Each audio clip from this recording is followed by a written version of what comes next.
नमस्कार। मीन राशि के सभी जातकों का बहुत बहुत स्वागत। आज एक नया विषय और आपके जख्मों पर मरहम लगाने के लिए राज, ताज, काज, सत्ता और सिंहासन की जो प्राप्ति आपको होने वाली है, उसकी खुशी आप खुद भी शेयर करें दूसरों से, अपने परिजनों से, और खुद भी महसूस करें। और ये वीडियो पूर्वा भाद्रपद नक्षत्र का चतुर्थ चरण, उत्तरा भाद्रपद चारों चरण और रेवती के चारों चरण 1, 2, 3, 4। तो कुछ लोग समझते, जब हम 4 चरण बोलते हैं तो सोचते हैं चौथे चरण की बात कर रहे हैं। तो ये जो नाव में बैठने का सलीका चाहिए, जैसे कि ठीक इसी प्रकार इस वीडियो को देखने के लिए जो लोग एलिजिबल हैं, यानी कि जिनको नॉलेज है, डिजर्विंग पर्सनालिटी है, जिनको बेसिक जानकारी है, वो इसका पूरा लाभ उठाते हैं और उठाएंगे। लेकिन जिनको नॉलेज इस बात की नहीं है कि लगन क्या होता है, चंद्रमा क्या होता है, और लग्नेश क्या है, और राशि का स्वामी क्या है, वो अपना समय बर्बाद ना करें। दूसरी बात, ये जो वीडियो है ये इतना महत्वपूर्ण होगा कि शायद आपने कल्पना भी नहीं की होगी। कुछ लोग अपनी आंखों में वो सपने संजोए हुए हैं। किसी को नौकरी चाहिए, किसी की शादी, कोई आदमी मकान बनाएगा, कोई गाड़ी खरीदेगा, किसी का झगड़ा है, किसी का मुकदमा, किसी की ज़मीन का मामला, कोई बीमार है। डिफरेंट टाइप की समस्या लेकर के घूम रहे हैं दुनिया के लोग, और सबकी कुंडली में अलग अलग दशा है, अलग अलग नक्षत्र। लेकिन जो करेक्टरिस्टिक्स है मीन राशि की, जो ट्रांजिट है, वो एक जैसा ही रहेगा। 80% प्रभाव आपके ऊपर यही बात का पड़ेगा।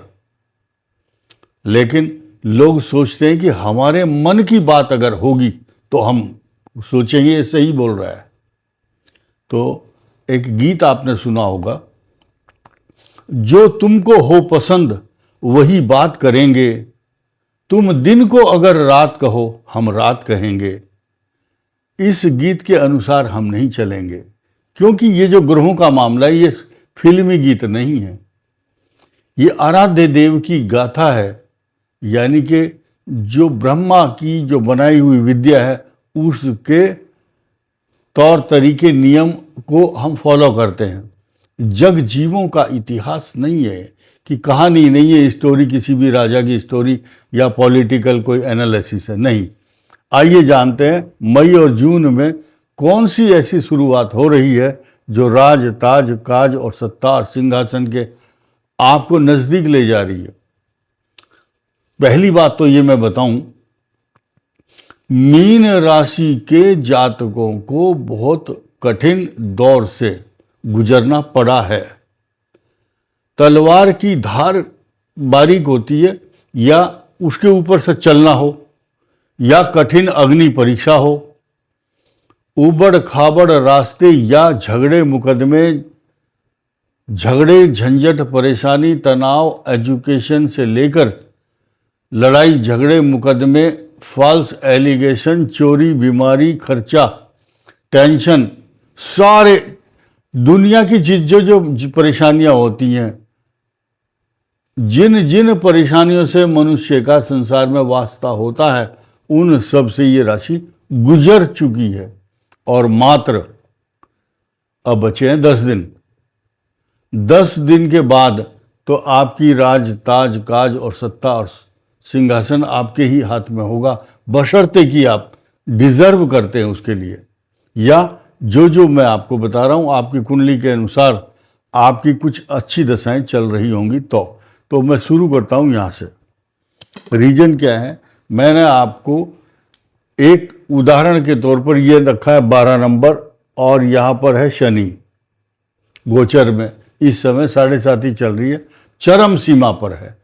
और इस चरम सीमा का चरमोत्कर्ष और इसकी पराकाष्ठा आपको देखने को मिल रही है। लेकिन इसके साथ क्या क्या बिहेवियर होगा, और उसकी पराकाष्ठा या उसकी परिणति वो कहाँ बदल जाएगा, राज, काज, ताज और सत्ता और सिंहासन के एकदम नज़दीक, आप देखना कुछ दिन के बाद। और मुझे जब खुशी होती है जब लोग बाग बोलते हैं मेरे यहाँ मेरी शादी हो चुकी है, मेरा बच्चा हुआ, मेरी नौकरी लग गई, हम उसको सिर्फ गॉड ब्लेस यू ऑलवेज लिख करके भेजते हैं। उससे ये नहीं बोलते कि तेरी नौकरी लगी तो हमें पैसा दे, मिठाई भेज, कोई गिफ्ट दो। नो, तो हमें कोई गिफ्ट नहीं चाहिए। अगर राज काज ताज सत्ता और सिंहासन संभालते हैं और पिछले 50 सालों से बड़े बड़े लोग बड़े बड़े पदों पर है तो वो उनकी मेहनत है, उनका भाग्य है। हमने बोला ऐसा नहीं है। आपका भाग्य, आपकी किस्मत है। आइए जानते हैं। आपका कोई भी लग्न हो सकता है मेष से मीन तक, लेकिन पूर्वा भाद्रपद, उत्तरा भाद्रपद और रेवती नक्षत्र आपका होना चाहिए। लेकिन जब चंद्र कुंडली बनाएंगे तो जब तो ये शेप जो है ना, ये सभी की होगी चंद्र कुंडली के आधार पर। अब आपने जो जो वक्त के थपेड़े, अपमान का घूंट, अग्नि परीक्षा जो झेली है, उसके पीछे कारण क्या रहा है? शनि की 7.5 का मध्यम जो चरण है और 12वां राहु, यानी कि चोट तो लगी हुई थी पैर में, उसमें और सुई चुभ गई और या वो पैर जल गया, यानी कि कष्ट में और कष्ट बार बार आया है, ऐसा ग्रह बता रहा है। वो निकल गया समय।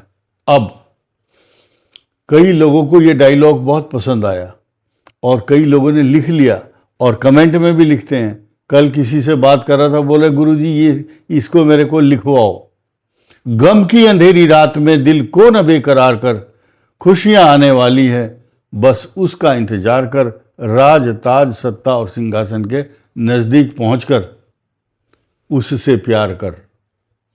और देखिए, ये विष योग बनाता है। इस विष योग की जो साइड इफेक्ट है, अपमान के घूंट हैं, इनसिक्योरिटी, अशांति, नींद ना आना, डिप्रेशन, नेगेटिव थॉट्स, बहुत कुछ, और रॉन्ग इन्वेस्टमेंट, फ्रॉड, व्यर्थ के खर्चे, अनएक्सपेक्टेड एक्सपेंसेस और अनएक्सपेक्टेड यात्राएं, जिन बातों का आपसे सरोकार नहीं था, जहां जहां आपने सोचा भी नहीं है, वहां वहां दर दर की ठोकरें खानी पड़ती हैं इस राहु के गोचर के कारण।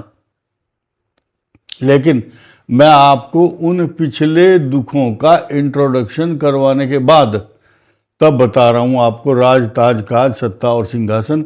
जब आदमी बहुत कड़ी धूप में, बहुत तेज धूप हो और एक मजदूर खेत में काम करके पसीने पसीने हो रहा हो और उसका इंटरवल हुआ, एक पेड़ के नीचे बैठा हो और घड़ा जो है पानी का, बहुत ठंडा पानी, घड़े का पानी, और वो जब भोजन करेगा या विश्राम के लिए बैठेगा तपती हुई धूप में, उसका जो आनंद होगा वो कभी उस आनंद को अपने मुखारविंद से व्यक्त नहीं कर पाएगा या लिख करके नहीं दे सकता कि इतने % आनंद आया। पूरा ही आनंद आता है जीवन का, और उसी को आता है जिसने वक्त के थपेड़े झेल चुका हो, वही सुख की अनुभूति करेगा। देखिए, 2 चीज हैं। कुछ लोगों को पसंद नहीं आती स्टोरी, लेकिन मेरा बोलना जरूरी है, सुनना ही पड़ेगा आपको। क्या आप एसी के कमरे में बैठे हैं, एसी वाला कमरा है, ठंडक है, बढ़िया, लेकिन मानसिक रूप से आप टॉर्चर हैं, बहुत सारे दुख लेकर के, बोझ लेकर घूम रहे हैं। खाना अच्छा नहीं लगेगा, दूध अच्छा नहीं लगेगा, रबड़ी मलाई अच्छे नहीं लगेंगे, पनीर और मिल्क प्रोडक्ट अच्छे नहीं लगेंगे। लेकिन इसके उलट आपके फटे हुए कपड़े हैं और आप पेड़ की छाया में बैठे हैं, लेकिन आपके दिमाग में कॉर्नर में किसी प्रकार की कोई टेंशन नहीं है। चाह मिटी, चिंता मिटी, मनवा बेपरवाह, जिसको कछु न चाहिए वही शहंशाह। शहंशाहों के शहंशाह वही बनते हैं जिनकी मानसिक शांति हो, और मानसिक शांति के लिए यह समय आ चुका है। अब किसके लिए? मीन राशि के लिए। ये उसके कई सारे प्रूफ और सबूत हैं मेरे पास। राज ताज काज सत्ता और सिंहासन, ये सब कुछ मई जून में शुरुआत हो जाएगी। उसके बाद आपकी गाड़ी ढलान के ऊपर आ जाएगी और उसके बाद ढलान पर आने के बाद कोई भी गाड़ी चाहे रिवर्स गियर में डाल दो और वो स्टार्ट नहीं है तो वो बैक नहीं आ सकती। लेकिन ढलान पर अगर है तो गाड़ी स्टार्ट है या नहीं है, या तेल है या नहीं है, चलेगी। यानी कि वो जो गाड़ी है उसको कोई रोक नहीं पाएगा। और ये सुख उस समय ढलान पर जब आएगी, तीव्र गति से जाएगी, निर्विवाद और अविरल धारा,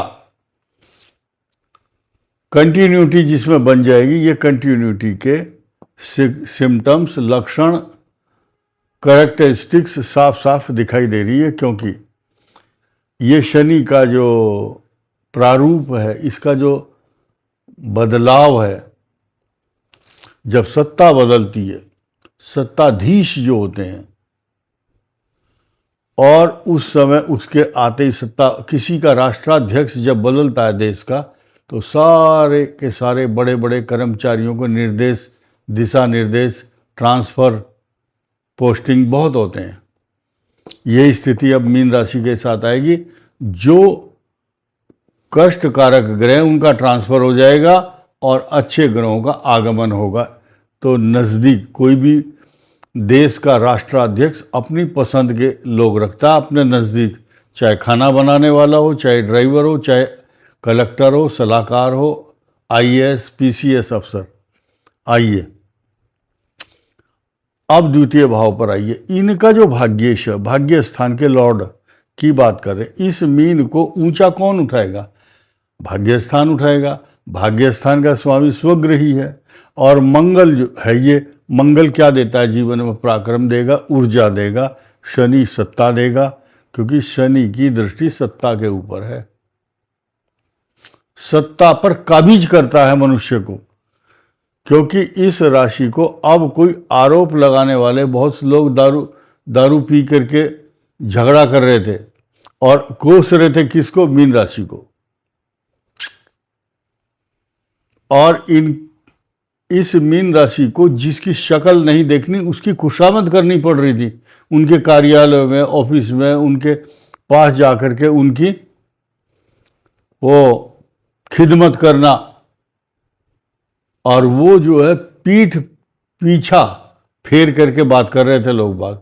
अब जो आपको हु आर यू बोलते थे, आप कौन हैं, हु इज स्पीकिंग, तो अब वो पूछ रहे हैं हाउ आर यू। अब पूछेंगे आप कैसे हो। तो समय समय की बात है, खुदा मेहरबान तो सब हो जाता है ज्ञान। तो ये मंगल आपको पराक्रम देगा, ऊर्जा देगा। 32,000 किलोवाट हाई टेंशन वायर जैसे होता है, आपके मुख में वो दिव्य कीर्ति, दिव्य तेज, डायनेमिक पर्सनालिटी, कम्युनिकेशन स्किल, सब कुछ योग्यता आ जाएगी। अनपढ़ आदमी भी अगर अच्छी संगति में या सत्ता पर काबिज होता है तो बहुत बड़े बड़े लोग उसकी चाकरी करते हैं, उसकी चमचागिरी, और उसको समझाते हैं कि सर ऐसा कीजिए, अब आप नैपकिन पेपर लो, अब नाश्ता करो, अब आपको उद्घाटन करने वहाँ जाना है, आप वहाँ फीता काटना है, आपका पुल का उद्घाटन करना है, आज फलाई मीटिंग में जाना है। तो ये सब बातें योग्यता के आधार पर लोग ये समय समय की बात है। अब तीसरे भाव में सूर्य आएंगे और इनकी सीधी दृष्टि भाग्य स्थान पर। भाग्य दो प्रकार से अच्छा हो रहा है, मंगल की दृष्टि भी है स्वग्रही और सूर्य की भी है। यो भावा स्वामी दृष्टो युतो वा। जो भाव अपने स्वामी से दृष्ट या युक्त होता है, तस्य वृद्धि स्यात्, उसकी वृद्धि होती है और पल्लवित और पुष्पित करता है। तो एक अच्छा प्रभाव मंगल का, सूर्य बुध का दूसरा प्रभाव, और तीसरा प्रभाव बृहस्पति का, और चौथा बहुत बड़ा योग किस किस का है? बुधादित्य के साथ साथ शुक्र और कई सारे ग्रह, 5 ग्रहों का एकदम जब चेंज होगा तो 5 ही लाभ, 5 ही परिवर्तन होंगे। राज, काज, ताज, सत्ता और सिंहासन के साथ साथ एक सलीका, डायनेमिक पर्सनालिटी, अच्छा खान पान, अच्छा रहन सहन। जो लोग आपको एम्पायर की तरह से उंगली उठा करके आउट करना चाहते थे, अब वो खुद आउट होंगे और आप होंगे इन। बल्ला आपके हाथ में होगा, चौके और छक्के मारता हुआ ये मीन राशि का जातक दिखाई देगा। सब लिख लो इसका बात को कागज पर। अब नई बात सुनिए। जिनकी कुंडली में इस समय बुध की, केतु की महादशा चल रही है, बुध की दशा अच्छी होगी, केतु कष्टकारक, शुक्र की महादशा में सारे सुख मिलेंगे। उसके बाद सूर्य की महादशा में बड़े बड़े सरकारी लाभ, चंद्रमा की महादशा में दूध, घी, दही, शहद, नौकर चाकर, वस्त्र, आभूषण, स्त्रियों का सुख बहुत मिलता है। और मंगल की दिशा में भाग्य पल्लवित, पुष्पित, भूमि लाभ, बिल्डिंग, पैसा, गाड़ी, सवारी सब कुछ मिलेगा। और बड़े बड़े अधिकारियों पर आपका रौब चलता है। राहु भी सब कुछ अच्छा फल देगा प्लेसमेंट के अनुसार। तो ये सारी बातें मैंने बताई, लेकिन जो मीन राशि वाला 2 रत्न धारण करता है, या अपवाद हो सकता है, कंट्राडिक्शन भी हो सकता है अकॉर्डिंग लगना, बट मीन राशि के अगर हैं तो 2 रत्न आपको कभी नुकसान नहीं देंगे, पुखराज और मूंगा। और अगर आप बृहस्पतिवार के दिन पीला तिलक लगाते हैं, पीला वस्त्र धारण करते हैं, केले के फल का दान करते हैं, अच्छा रहेगा, आपके लिए शुभ होगा। मंगलवार मूंगा पहनते हैं और मंगलवार को आप हनुमान चालीसा, बजरंग बाण, हनुमानाष्टक, हनुमान बाहुक, कई सारे स्तोत्र हैं, एक को पकड़ लो, सुंदरकांड का पाठ करो या उसकी कोई चौपाई पकड़ लो, बस आपका कल्याण है। ज़्यादा दिमाग मत लगाओ। अगर पूजा पाठ में भ्रम और शक और संदेह हो गया, अरे मैंने ये पूजा कर रहा हूँ, फला देवता नाराज तो नहीं हो जाएगा, कोई नाराज नहीं होता। जैसा आप पूजा करते हैं, यत पूजितम मया देव परिपूर्णम तदस्तु में, जैसे ही भी आप कर रहे हो। एक कहावत है, 100 चूहे खा करके बिल्ली हज को गई, तो भाई वो कम से कम गई, तो तुम तो वहां भी नहीं जाना चाहते हो। तो इसलिए कुछ ना कुछ करना है। Something is better than nothing. इस वीडियो में इतना ही। धन्यवाद, नमस्कार।